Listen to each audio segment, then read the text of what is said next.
即将要刚出炉的一位新人哈，其实他不是新人的啦，那他是就一个台湾的音乐市场里面，他要发行第一张整张专辑，然后是新人。他的音乐非常棒，而且我很荣幸这次呢，就是安木就是找我制作他这张专辑啊，那很开心啊，我们的编制也就是现在大家看到的对，那因为这个地方没有办法做一个比较动态一点，像那种鼓组啊，那个叫什么爵士鼓那种，然后什么电吉他呀，没办法的，所以这个地方就是比较近的哦，就是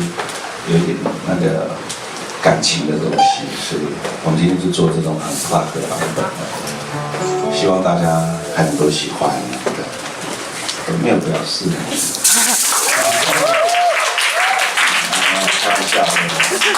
照理来讲，不用我讲，那个掌声就会出来，这样子，对。没有啦，就是有时候我们阿美族啊就是这样，龙蟒之语做完，还有就是在家的传统哈，然后我们就是这样做起来，一把吉他或者一个瓶子什么。